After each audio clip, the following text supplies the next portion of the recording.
L'intelligence artificielle a révolutionné de nombreux aspects de notre vie de tous les jours. Composée de données, d'algorithmes, de matériel et de connectivité, l'IA permet aux machines d'imiter certains aspects de l'intelligence humaine comme la perception, la résolution de problèmes, l'interaction linguistique ou même la créativité. Ces technologies facilitent la mise en œuvre du programme de développement durable à l'horizon 2030. Les principes d'Homme de l'UNESCO guident le développement de l'IA et s'assurent qu'il respecte les droits de l'homme, qu'il soit ouvert, accessible, basé sur une gouvernance multipartie prenante et inclusive, en particulier en matière de genre. Pour en savoir plus sur l'IA et les droits de l'homme, regardez la prochaine vidéo. Nous sommes au début de plusieurs révolutions technologiques qui nous font complètement changer de dimension. Aujourd'hui, au bout de ça, on parle de puces qu'on pourra s'implanter. Ce sera quand ça? Certainement dans les 10 années à venir. Et que nous accepterons massivement dans quelques temps, pour nos enfants et nos petits-enfants, l'implantation de microprocesseurs dans leur cerveau pour les rendre égaux et leur permettre de lutter, d'être complémentaires avec l'intelligence artificielle. Nous préférerons la fusion avec l'intelligence artificielle plutôt que la vassalisation.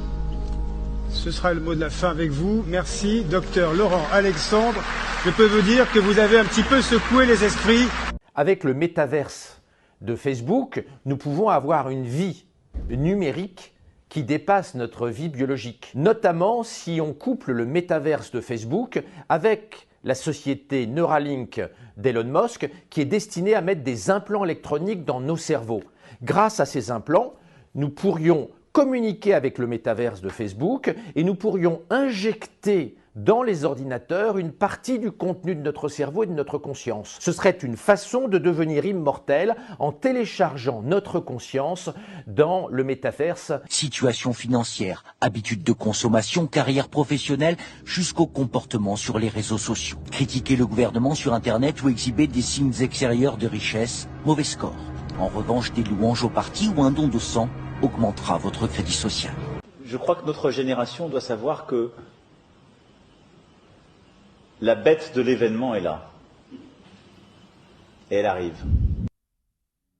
Bonjour à tous. Alors j'ai écrit un nouvel article sur les questions de l'intelligence artificielle et du transhumanisme. Au départ, je voulais faire uniquement quelques lignes, et puis, en écrivant, j'ai commencé à élargir et à remonter un peu le fil, et ça m'a pris 10 pages. Donc c'est un travail qui est super intéressant pour soi-même, le fait de mettre sa pensée par écrit, enfin, surtout reformuler ce qu'on a pu lire, ce qu'on a pu entendre. Et puis, il y a aussi pas mal de réflexions, justement, en faisant des liens, en cherchant des formulations qui vont pouvoir correspondre exactement à ce qu'on veut dire. C'est vraiment un travail très enrichissant. C'est aussi un travail difficile, dans le sens où ça demande beaucoup de temps, beaucoup d'implication, beaucoup de concentration. Ça va faire 2 semaines que je suis dessus, en essayant d'écrire 2 heures par-ci, 2 heures par-là, quand je trouve un petit moment. Donc voilà, en tout cas, l'écrit est bouclé. J'ai décidé aussi d'en faire un audio, comme pour les écrits précédents, parce que je pense que tout le monde n'a pas forcément 3/4 d'heure de son temps à donner pour lire quelques pages d'un inconnu, ce que je conçois tout à fait. Et puis le format audio, ça permet aussi d'écouter en faisant d'autres choses en même temps. Alors l'article en question va donc parler de l'intelligence en tant que telle, de la chute de l'homme dans la dégradation du cycle, de la suggestion qui est faite pour, occuper l'homme à des aspirations toujours plus basses, ce qui est le rôle de celui qu'on appelle le diviseur, le malin. Et pour finir, enfin, j'essaie d'exprimer en quoi les idéologies transhumanistes sont absurdes d'un point de vue métaphysique, et tout ce qui se cache derrière, donc ce qui ressemble à une nouvelle forme de mythologie scientiste, pour faire adhérer l'homme à un tout autre projet. Voilà, après cette longue introduction, je vais démarrer la lecture. Donc j'ai choisi d'intituler cet article « L'homme augmenté, un chimpanzé dans le métaverse ». Introduction. L'homme reniant son principe n'est qu'une ombre, une zone obscure, agitée, s'imaginant se mouvoir par elle-même dans l'existence. Elle songe pouvoir habiter le monde en tournant le dos à la lumière du jour qui lui donne pourtant toute sa réalité. Pour le dire autrement, l'homme coupé de l'esprit n'est rien de plus qu'un automate, une machine sophistiquée sans conducteur, un moulin à pensée désorientée, un producteur d'ingénieuses absurdités.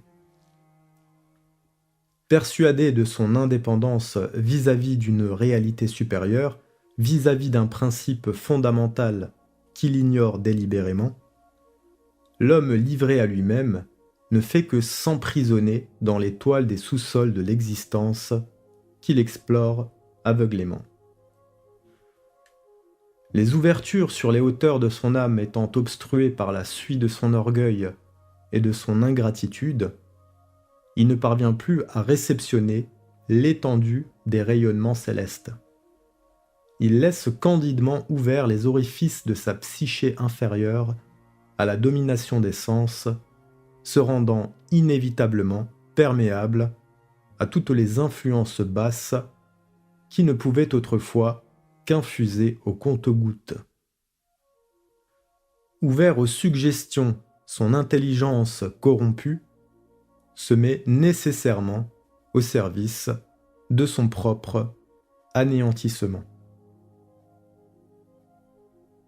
Première partie, l'homme sans esprit entre primate et automate. L'homme séjourne dans le monde, mais son origine n'est pas d'ici-bas. Sa réalité profonde procède d'un principe situé au-delà du monde que nous connaissons. L'être traverse l'existence en tant qu'humain, qui n'est que peu de choses en tant qu'individu, mais cet être demeure fondamentalement quelque chose de plus qu'un simple être humain. L'homme a beau croire par les conditionnements et les suggestions de la modernité qu'il est un tout indépendant, né de la matière, il n'en demeure pas moins, en réalité, relié à son principe divin par un rayonnement qui lui confère toute son existence. L'intellect transcendant, lien entre l'universel et l'individuel, entre le principe divin et l'homme mortel, est cette lumière céleste qui s'est progressivement opacifiée ces derniers siècles, par les voiles de l'ignorance dont l'homme s'est recouvert, ignorance grandissante à la mesure de l'importance que l'homme a pu donner à son individualité, qui n'est au fond que cette ombre qui ne possède pas sa raison suffisante en elle-même. L'individualisme consiste à considérer l'individu comme mesure, comme référence, et à nier tout principe supérieur. En ignorant l'intellect transcendant, cet esprit prenant sa source au-delà de l'individu, l'homme s'est enfermé dans le rationalisme. Le rationalisme, conception philosophique dont Descartes a mystérieusement été inspiré dans une série de songes, est la réduction de toute l'intelligence à la seule raison, qui n'est quant à elle qu'une singulière faculté humaine. Ainsi amputé de l'esprit, l'homme est réduit à sa partie individuelle, abaissé aux seules considérations corporelles et animiques, à la matière et aux méthodes discursives. La signification du terme « esprit » a elle aussi été amenuisée, réduite à la seule intelligence humaine, c'est-à-dire à une sorte d'ingéniosité, de raisonnement logique dépourvu de son principe directeur. En considérant la constitution de l'homme de telle manière, l'on est inévitablement parvenu à de profonds déséquilibres. Premièrement parce que l'homme, par sa négation du suprahumain, ne s'est pas débarrassé pour autant de ces éléments psychiques dont la fonction naturelle est de mener aux aspirations célestes. Deuxièmement, parce que cette réduction de l'intelligence au seul domaine humain a profondément altéré sa manière de concevoir le monde et d'y vivre. S'il n'y a plus de supra-humain, il n'y a plus de métaphysique. Il n'y a dans cette perspective plus que l'homme et le monde, donc tout ce que l'on peut expérimenter par les sens qui sont considérés comme seuls réels. L'individualisme va de pair avec le matérialisme, suggérant que c'est de la matière dont tout procède. C'est à rebours que toutes les préoccupations de l'époque se sont dirigées vers elles seules, là où les pensées des hommes d'un autre temps, empreints de sacré, étaient dirigées vers leur seule raison d'être. Depuis des temps immémoriaux, les traditions de tous horizons ont transmis la notion de chute de l'homme, par éloignement du principe, à travers une succession de cycles dégradés. L'amputation de l'esprit continue de témoigner de cette évidence, pour celui dont le regard n'a pas été trop altéré. La tradition a toujours témoigné de la dégradation des cycles et de l'involution de l'homme, là où la modernité a au contraire préféré enseigner des idées nouvelles, celles d'évolution et de progrès. Si les avancées techniques, c'est-à-dire matérielles, ont été incontestables, elles n'ont pourtant fait que confirmer au fil des siècles une involution de l'intelligence, car finalement, l'homme n'aura su développer dans la matière qu'une ingénieuse capacité à œuvrer toujours plus dangereusement à sa propre destruction. Plus l'homme s'est éloigné de son principe, plus il s'est éloigné de l'intelligence véritable, au profit d'une singerie de celle-ci, devenue toujours plus factice à mesure de l'épuisement du cycle. Le paradigme évolutionniste continue par ailleurs d'affirmer que par un mystérieux concours de circonstances, la vie a pu naître à partir de la matière. Cela revient à affirmer que le positif aurait pu sortir du négatif, que le supérieur aurait pu sortir de l'inférieur. Les théories de cette nature enseignent que la vie a pu extraire toute sa qualité du monde extérieur, en ignorant complètement qu'elle ait pu procéder d'un principe à la fois transcendant et immanent.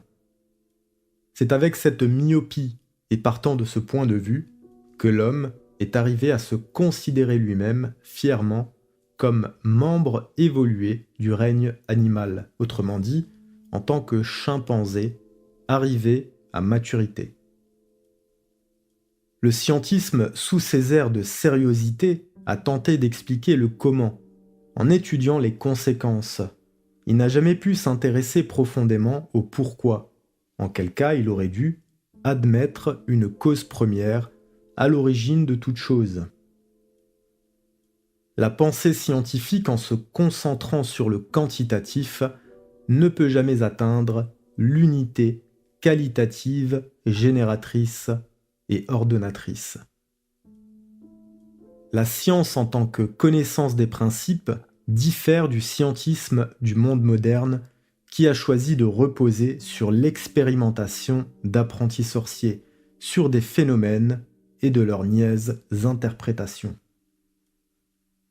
Le monde contemporain a par ailleurs eu coutume de nommer science ce qui s'apparente à de l'industrie et donner le terme de savant à des ingénieurs, à des fabricants de machines. L'individualisme, le matérialisme, le scientisme, pour ne citer que cela, ont conduit au pragmatisme, c'est-à-dire au remplacement de la vérité par la seule utilité. C'est cet utilitarisme froid qui a produit la civilisation du métal et du béton, des machines et des grands ensembles, des usines et des marchandises. Un environnement dénaturé et mortifère, ne pouvant livrer à l'âme les contemplations qui lui sont nécessaires. Un monde artificialisé, prêt à nourrir les appétits et les désirs de grandeur d'un homme rapetissé, non plus seulement au raisonnement logique, mais aux abîmes de son infrapsychisme. Par l'avènement des nouvelles technologies du monde contemporain, dont on ne sait vraiment par qui ou par quoi elles sont arrivées, tant elles se sont développées spectaculairement, la civilisation des machines a fini par générer celle des ordinateurs. Si la machine a été efficace pour produire en série une quantité de gadgets identiques, les écrans ont su programmer quant à eux, en série, des quantités d'hommes identiques. L'homme familiarisé avec les appareils avec lesquels il a pu avoir plus d'interactions qu'avec les membres de sa propre famille, s'est accoutumé au fait de fonctionner dans un environnement artificialisé, à tel point qu'on ne saurait dire à présent si ce sont les appareils qui sont fabriqués pour être utilisés par l'homme, ou bien si ce sont les hommes qui sont éduqués, formatés à se conformer aux nouveaux appareils technologiques. Après lui avoir enseigné que ses ancêtres avaient été des singes, l'on suggère désormais à l'homme l'idée que ses descendants pourraient devenir des cyborgs, des êtres faits de chair, de tôle et de pixels mêlés. Si la notion d'un homme aussi robotisé peut faire sourire de prime abord, tellement elle paraît irréelle, il ne faut jamais oublier que la théorie du singe parvenu, tout aussi grotesque, a quant à elle été parfaitement intégrée dans la pensée collective. Car ce qui importe lorsque l'on s'adresse aux masses, ce n'est pas tant la réalité en tant que telle, ce qui importe avant tout, c'est que les masses se fassent une idée de la réalité qu'on leur a inséminée. Deuxième partie, la dégradation du cycle. Toutes ces idées nouvelles ne semblent pas être apparues spontanément par un regrettable concours de circonstances. Tout cela ressemble en effet, pour qui s'autorise encore à faire des liens entre des données concordantes, bien plus au résultat d'étapes s'étant succédé selon certaines lois cosmiques et dans une moindre mesure par des projets humains. Si l'on s'en réfère à la doctrine des cycles, nous avons entamé la phase finale du Kali Yuga. Cela signifie que nous serions actuellement en train de vivre, par l'éloignement progressif du principe, un stade avancé de la dégradation d'un cycle des plus sombres, qui inclut de facto la dégradation de l'homme lui-même. L'homme de l'âge sombre aux facultés atrophiées s'est rendu perméable aux influences suggestives des plus redoutables. Ces influences destructrices, autrefois contenues, ont fini par venir s'actualiser dans un monde favorable, par l'intermédiaire d'hommes et de groupes humains, au cœur corrompu. En s'en faisant les réceptacles, ils ont fini par en devenir les instruments. Les pseudo-élites du système globalisé, composées principalement d'industriels, de financiers, de personnages initiés à rebours, dont on ne connaît ni les visages ni les noms, ont effectivement pu devenir les parfaits instruments de ces forces, que l'on peut qualifier de ténébreuses. Le projet d'uniformisation du monde autour d'un nouvel ordre, autre que celui de Dieu, projet d'uniformisation de l'homme coupé du ciel, porte l'empreinte de ces basses influences. D'ailleurs, si le processus a réussi à traverser les générations et les siècles de la sorte, c'est qu'à l'évidence, il n'a pas pu être le singulier projet né de simples individus. Mais il serait bien naïf de penser que ce que l'on appelle les forces de la contre-tradition ou de la contre-initiation en langage guénonien ait influencé uniquement les membres de ces organisations mondialistes dominantes, et que ces dernières seules seraient responsables de tous les désastres. Ces forces obscures du monde subtil ont toujours su murmurer la déviation à l'oreille de tout homme à l'écoute, le suggestionnant à œuvrer toujours plus volontairement au service de l'erreur. Ainsi, dans le temps des conflits, chacun porte la responsabilité d'un cœur nourri par le tourment ou par la paix. Comme le disait Georges Bernanos, on ne comprend absolument rien à la civilisation moderne si l'on n'admet pas du tout qu'elle est une conspiration universelle contre toute espèce de vie intérieure. Pour en terminer avec cette pseudo-élite à rebours, dont les puissantes familles se sont enracinées dans les siècles, non qualifiées pour mener une humanité vers le haut, mais visiblement très habiles pour la mener vers les abîmes, il n'est pas vain d'ajouter qu'elle a, semble-t-il, bien été élue pour mener le monde à sa fin.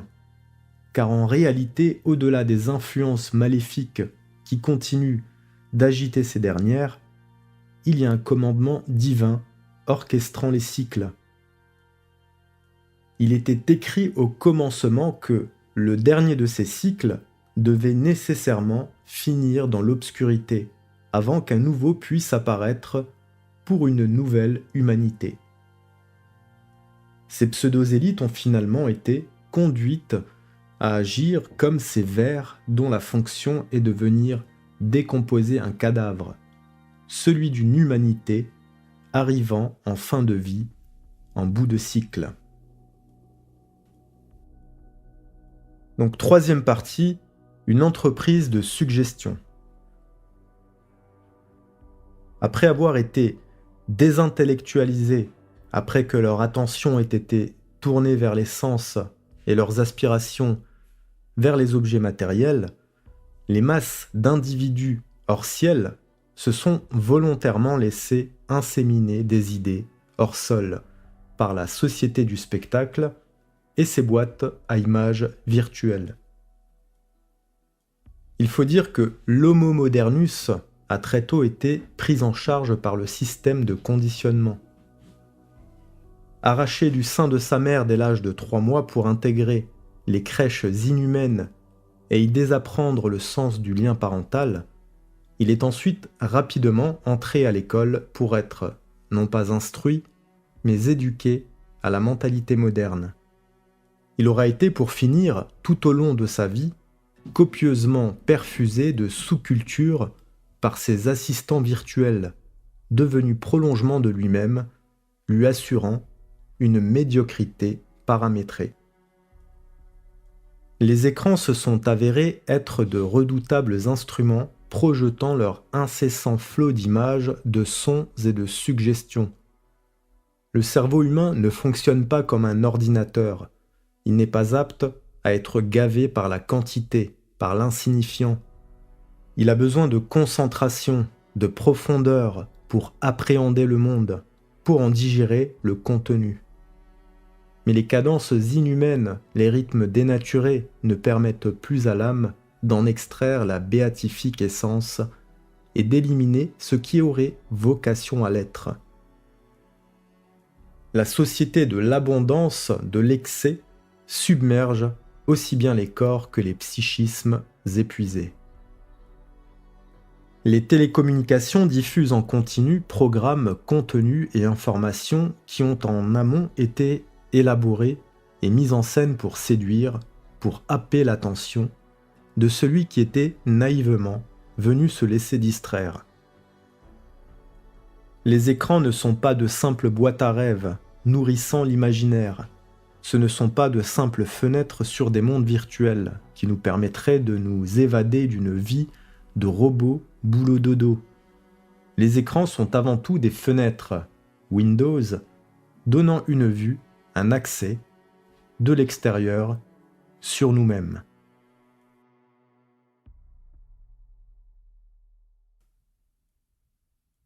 Quatrième partie, réinitialisation d'un monde pour semi-robots. Nos générations sont les témoins ces dernières décennies d'un processus de transformation du capitalisme. Le système tel qu'on a pu le connaître est en pleine transition. Les modèles locaux sont disloqués pour pouvoir s'agglomérer à l'uniformisation globale. Les crises que nous avons eu à connaître jusqu'alors, économiques, politiques, sociales, migratoires, familiales, conflits armés, etc., sont les symptômes d'une destruction programmée. La communication des institutions internationales, des sommets et forums mondiaux suggère aujourd'hui l'avènement d'un nouveau paradigme planétaire, salutaire. Elle énonce ouvertement les défis et les efforts à faire pour y parvenir. Ainsi, l'on peut retrouver par exemple des directives telles que les Global Goals et l'Agenda 2030 des Nations Unies, la grande réinitialisation et la 4e révolution industrielle du Forum économique mondial, pour traverser et solutionner les crises que nous subissons de plein fouet. Dans ses livres La grande réinitialisation et la 4e révolution industrielle, comme dans ses interventions lors des assemblées réunissant les grands de ce monde, Klaus Schwab, fondateur du Forum économique mondial de Davos, insiste sur la nécessité de prêter attention aux notions suivantes. La gouvernance mondiale, qui aura à gérer les transformations induites par la nouvelle révolution industrielle, l'interconnexion mondiale, en saisissant l'importance croissante de la connectivité planétaire grâce aux réseaux numériques et aux communications instantanées, les technologies disruptives en prenant en considération les avancées technologiques telles que l'intelligence artificielle, l'Internet des objets, la robotique avancée, la biotechnologie, etc., et leurs impacts sur les industries et la société, l'innovation et l'adaptation, en comprenant la nécessité pour les entreprises et les gouvernements de s'adapter rapidement à ces changements technologiques. Ce n'est sans doute pas un hasard non plus si les géants du numérique de la Silicon Valley, Google, Meta ou encore Elon Musk pour ne citer qu'eux, investissent massivement dans les domaines de l'intelligence artificielle et du transhumanisme. La 4e révolution industrielle, nous dit-on, devrait justement être celle du règne des intelligences artificielles et du transhumanisme, par l'arrivée des technologies NBIC, nanotechnologie, biotechnologie, informatique et sciences cognitives.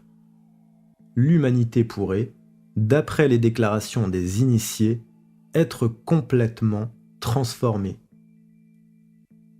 À l'aube des bouleversements que l'on nous promet, la question que tout un chacun devrait se poser serait de savoir si l'on ne se retrouverait pas ici entre fantasmes progressistes et technologies de contrôle, entre un marketing des capacités transhumaines et la société dystopique du meilleur des mondes.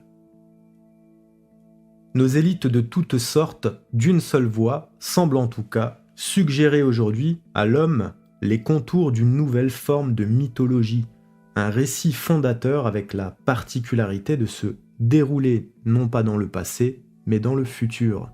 Une fable progressiste qui cherche des points de rapprochement avec les théories scientifiques modernes que l'on pourrait donc proprement qualifier de science-fiction. Le récit en question s'apparente à celui d'un homme qui, par les progrès de la science, a vocation à devenir une version optimisée de lui-même, capable à terme de repousser absolument toutes les limites du possible. Cependant, pour pouvoir accéder à l'augmentation de ses capacités naturelles, il aurait d'une part à fusionner avec les nouvelles biotechnologies, implants et intelligence artificielle, il devrait d'autre part contrôler cette IA qu'il a lui-même générée et qui menacerait, s'il la négligeait, de devenir autonome et de lui échapper. Au-delà du fait de repousser les limites que la nature impose, le récit projette peut-être également, inconsciemment, ce que l'homme prométhéen est devenu lui-même, une créature destructrice à la suite de son émancipation. Afin de pouvoir générer une humanité d'automates, il faut susciter les élans de l'imaginaire, du rêve, de l'enthousiasme, en inséminant de nouvelles croyances, de nouveaux espoirs, dessiner la ligne d'un horizon virtuel commun, en plein milieu de l'âge de fer.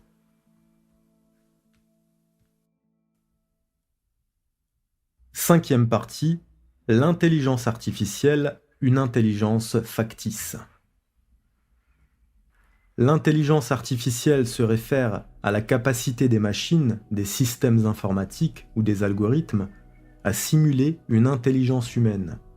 Elle propose des compétences telles que la résolution de problèmes en utilisant les algorithmes et des méthodes de raisonnement, l'apprentissage automatique en intégrant et en prenant en compte de nouvelles données sans intervention humaine, le traitement du langage naturel, NLP, qui permet aux machines de comprendre le langage humain, qui permet d'interagir dans les chatbots, d'analyser un texte, de générer du contenu, etc.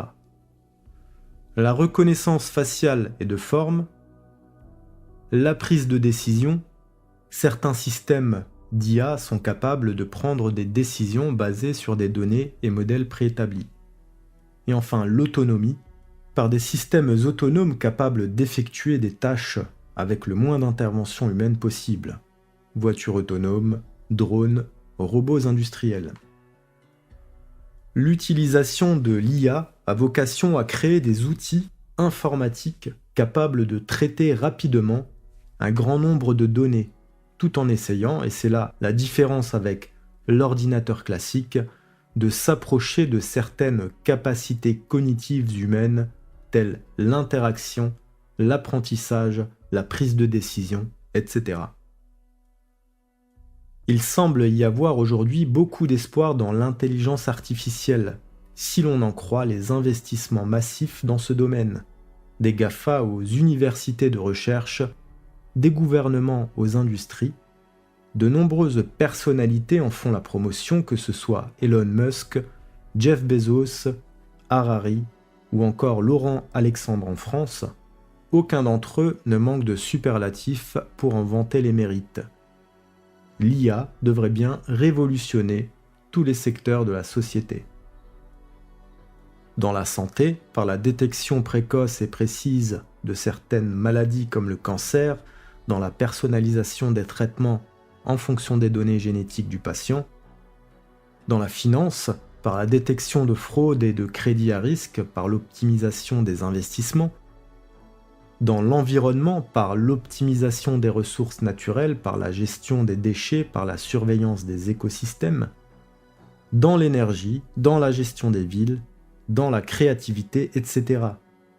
Les maîtres mots sont l'efficience, l'optimisation et la prise de décision, en prenant en considération d'innombrables données en des temps infimes.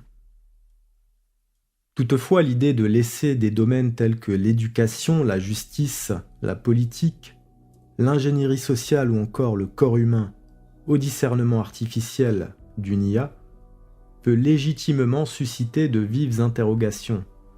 Les spécialistes des IA rendent d'ailleurs attentifs aux problèmes éthiques, philosophiques et aux besoins de régulation de cette technologie. Cependant, lorsqu'on jette un simple regard sur ceux qui en font la promotion, des GAFA au WEF, on est en droit de s'inquiéter sur les raisons de tels investissements et de douter des régulations qui en seront faites. Malgré toutes les promesses, l'IA semble pour l'heure réduite à n'être qu'un programme contenant de grandes puissances de calcul et de surprenantes capacités de décision et d'exécution. Elle ressemble encore, comme le dit Laurent Alexandre lui-même, à un autiste atteint d'une forme grave d'Asperger, qui peut apprendre le bottin téléphonique par cœur ou faire des calculs prodigieux de tête, mais incapable de préparer un simple café. D'un point de vue purement métaphysique, l'intelligence artificielle est un non-sens, puisque l'intelligence entendue au sens universel, l'intellect pur et transcendant, est au-delà des facultés humaines. Comment dès lors l'intelligence pourrait-elle être artificielle ? Ce que l'on entend par intelligence dans son sens commun n'est en réalité que la raison, une faculté humaine, et l'intelligence dite artificielle n'est en fait, comme son nom l'indique, qu'une intelligence factice ou une singerie de l'intelligence, ce qui revient au même. Lorsque l'on parle d'intelligence artificielle, on devrait plutôt dire raisonnement artificiel ou encore logique artificielle, il ne peut s'agir que d'une intelligence extrêmement réduite, puisqu'elle n'est qu'une imitation de la plus infime partie d'une faculté humaine, c'est-à-dire la raison réduite à ses opérations les plus élémentaires, celles qui ont un rapport avec l'utilitarisme le plus matériel. Une curiosité à remarquer tout de même, la machine surpasse de très loin les capacités physiques de l'homme.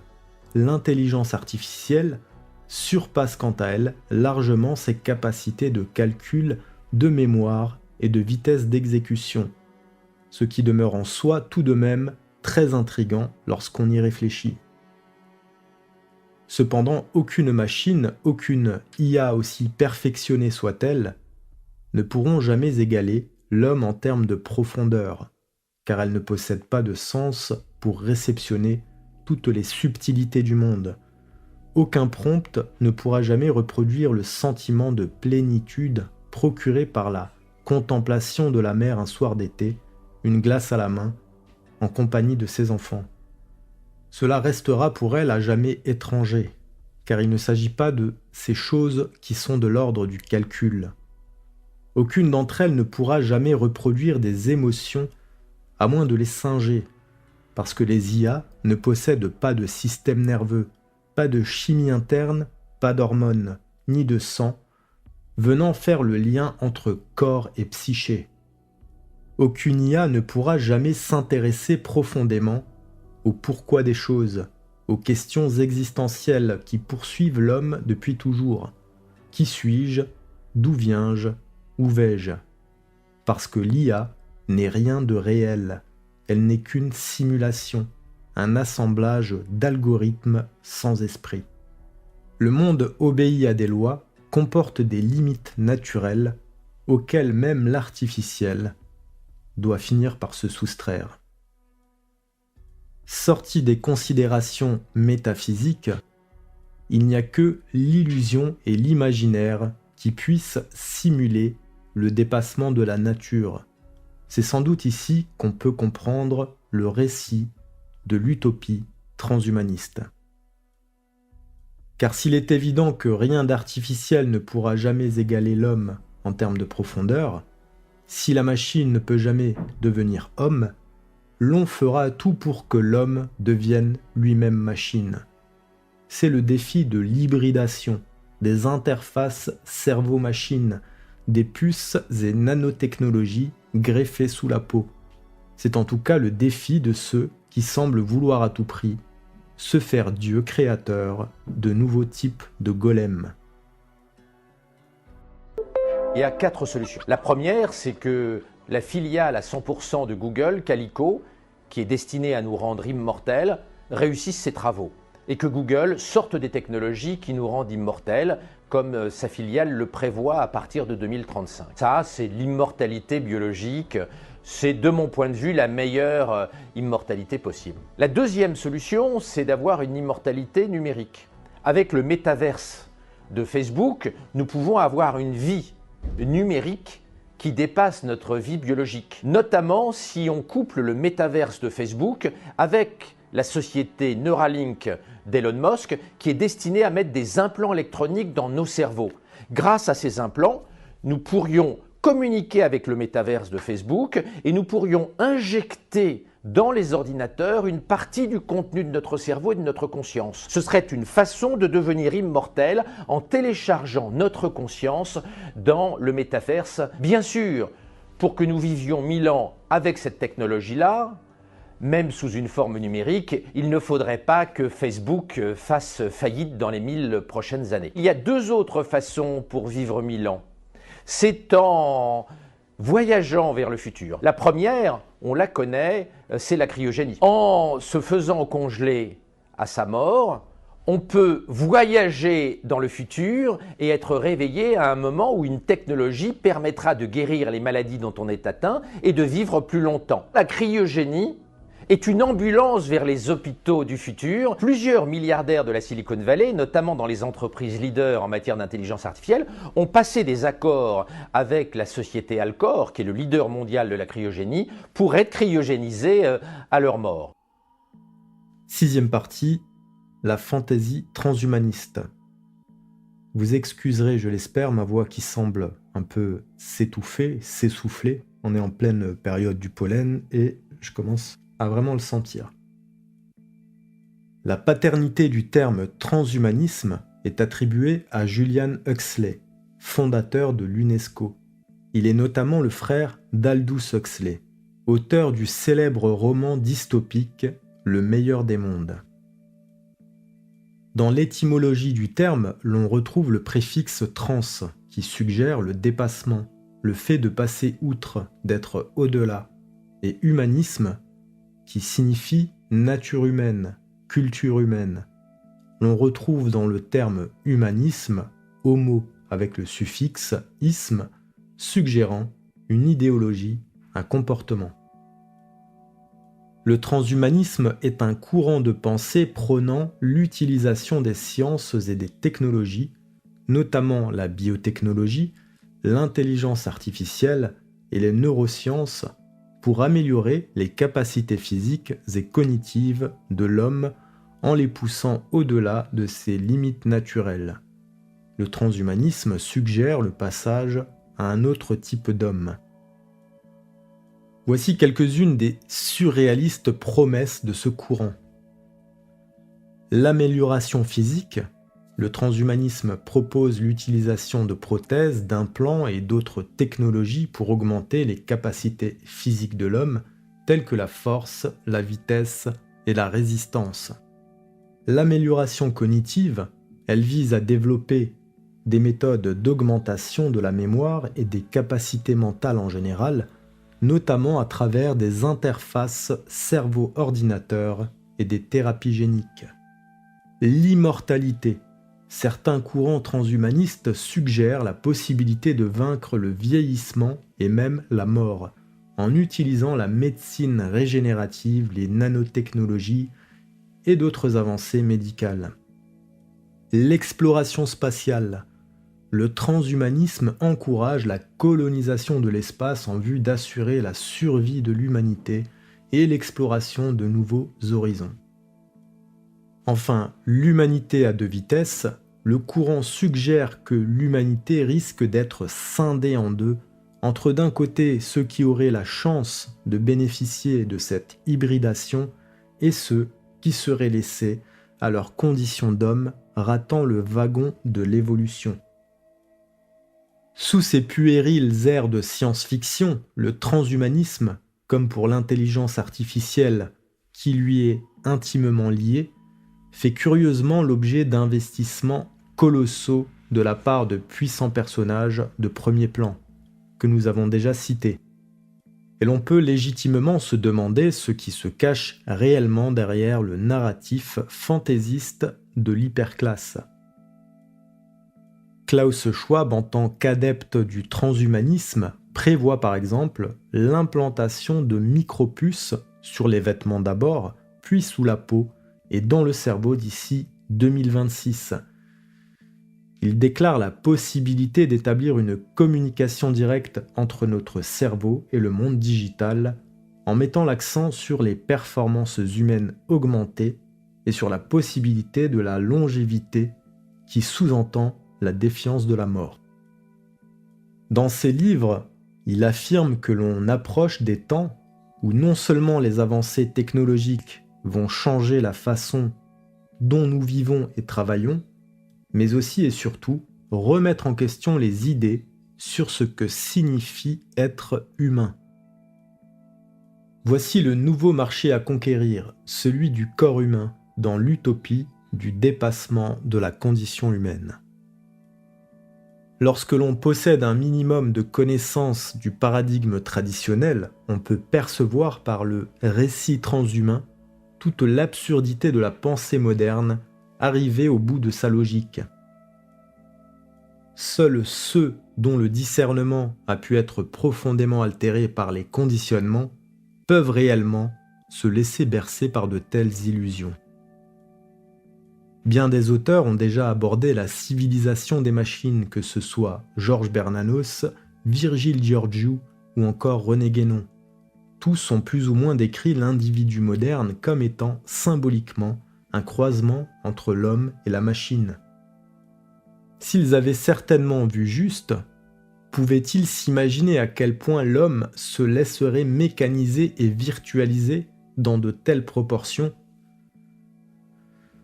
Considérer l'homme augmenté par le progrès technique comme idéal à atteindre, comme finalité, c'est réduire la grandeur potentielle de l'homme à un vulgaire gadget dans l'existence, à une babiole que l'on pourrait encore optimiser. L'homme peut effectivement devenir chaque jour plus sophistiqué, mais jamais dans ces conditions, il ne devient meilleur. L'homme ne peut changer vraiment qu'intérieurement, et l'augmentation dont il s'agit ici, si elle avait effectivement lieu, ne pourrait être que quantitative et jamais qualitative. D'un point de vue traditionnel, il est surtout vivement recommandé à l'homme de se déposséder de lui-même, de son moi égotique. Jamais il n'est question d'être augmenté en quoi que ce soit, surtout pas en prolongements artificiels de lui-même. L'on dit encore dans la perspective des anciens qu'il a à se dépasser, mais le dépassement dont il s'agit n'a rien de commun avec le fait de dépasser des capacités horizontales dans des considérations évolutionnistes. La conquête se joue intérieurement, il s'agit de dépasser son individualité pour atteindre des états supérieurs. Si symboliquement on peut considérer les anges comme les états supérieurs de l'être, les cyborgs, quant à eux, en seraient la parodie terrestre et représenteraient bien les états les plus inférieurs, alors matérialisés. Peut-il y avoir plus absurde que la prétention d'accéder à l'éternité précisément où elle ne peut se trouver, c'est-à-dire dans la manifestation d'un monde limité par définition? Le transhumanisme est bel et bien une fable pour des singes, des hommes involués, en demande de sophistication. C'est bien là un aveu, celui d'un matériel humain des plus détériorés. Le transhumanisme n'est qu'une idéologie du monde marchand. Il est le témoignage d'une époque où plus rien n'est réel, une société où même les désirs de grandeur sont virtuels. On a réussi à faire croire que la profondeur de l'homme, dans ce qu'il a de plus mystérieux, pouvait être réduite à un développement personnel virtuel. Et enfin, dernière partie, vers la transhumance virtuelle.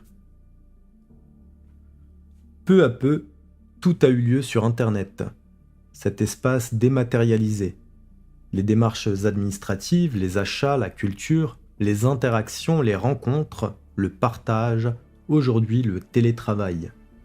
La virtualisation s'est rendue indispensable pour accéder simplement à ses droits les plus élémentaires, à tel point que, dans cette inversion moderne, ce sont désormais les jeunes qui enseignent aux vieillards, non plus les sagesses de la vie, mais le passage à la pixelisation de l'existence, celle qui nous a progressivement fait perdre le contact avec la réalité, un espace dématérialisé pour un homme désincarné. Dans un tel système artificialisé, un monde de robots pour semi-robots, l'homme n'est pas de taille face à la machine intelligente. Les architectes d'un tel système virtuel sophistiqué, plus puissant que jamais, ont fait main basse sur une nouvelle denrée, la data. Ces données qui sont comme une ombre virtuelle de nous-mêmes et qui en savent plus sur nous que ce que nous en savons nous-mêmes. Ce n'étaient là que les premiers boulons d'une gigantesque machine qui risque effectivement de révolutionner le monde. On rappelle une fois de plus que l'idéologie transhumaniste est promue par les milliardaires des GAFA, par le WEF et par l'ONU.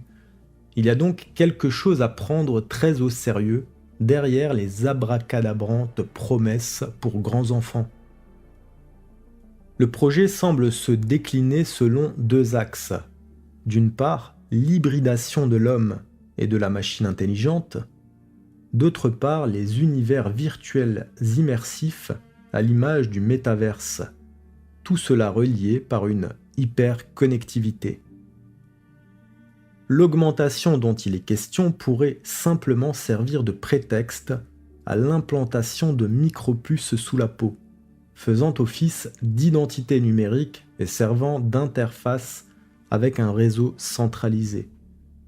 L'amélioration des fonctions cognitives pourrait être en réalité la greffe de simples gadgets connectés avec lesquels l'IA viendrait nous suggérer les meilleurs choix, car dans la société du meilleur des mondes, au cœur des smart cities, il pourrait bien ne pas y avoir besoin de matraque. La seule injonction au bien-être personnel et collectif pourrait suffire. Les nouvelles e-races d'hommes hyper connectés pourraient se charger eux-mêmes de désactiver socialement les mauvais citoyens par le système de notation du crédit social. Les améliorations physiques pourraient n'être quant à elles que de vulgaires prothèses, comme il en existe déjà dans des versions sans doute plus sophistiquées.